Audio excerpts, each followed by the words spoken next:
Tervetuloa mukaan arvoisat MTV3 Max-kanavan katsojat seuraamaan Fight Festival-tapahtumaa, joka järjestysnumeroltaan on 26. Paikkana Töölön kisahalli ja tänään ottelukortilla valtava määrä.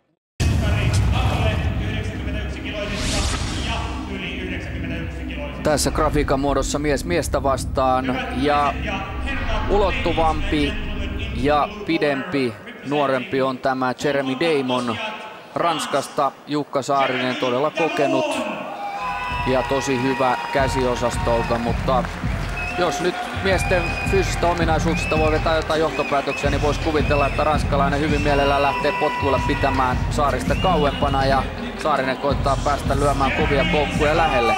19 voittoa, 3 tappiota, ei ratkaisemattomia. Hyvä rekordi ranskalaisella on, mutta hyvä rekordi on tietysti Jukka Saarisella. Jukka Saarinen voitti mestaruutensa viime vuoden syyskuussa Unkarin Timmer Bruneria vastaan, puolusti titteliä menestyksekkäästi maaliskuussa Saksan mestari Michael Dineria vastaan ja nyt on ranskalainen vastustaja vastassa ja saa nähdä, miten Saarisen valmentaja kuvassa oleva Juha Sauramaa on saanut miehen kuntoon. Ja tässä Rauno Partanen, Suomen potkunyrkkeilyliiton puheenjohtaja, näyttää kaikelle kansalle täällä kisahallissa, että mistä tänä iltana taistellaan. Vakoliiton Pro, eli tuon ammattiosaston tittelivyö panoksena yläpotkusäännöin, eli alapotkut ja polvitekniikat on kielletty. Ja tästä homma lähtee liikkeelle ja kuten Jaakko sanoit, niin aika...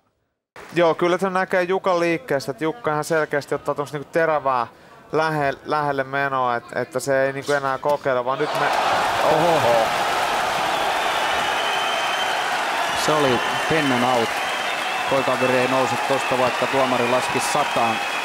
Hienosti ajoitettu Jukka Saariselta väistön jälkeen oikea koukku ja se pamahtaa pimeästä kulmasta. Tässä hidastuskuvaa. Ranskalainen lyö vasemman ja sieltä väistön jälkeen oikea koukku tuohon leukaan. Ja se on varmaa, että kun Saarinen pääsee paraatilyötinsä iskemään, niin ei tässä painoluokassa ole kavereita, jotka noita moukareita kestää. Ja näin tuomarikin lyö homman välittömästi katki. Mikä parasta, niin urheilullinen ranskalainen nousee sieltä nopeasti pystyyn. 31 sekuntia kesti toisessa erässä ja Saarinen löysi paikan. Ja no ei tuohon ole paljon, Jaakko, lisättävää. Ei ole, voitto oikein.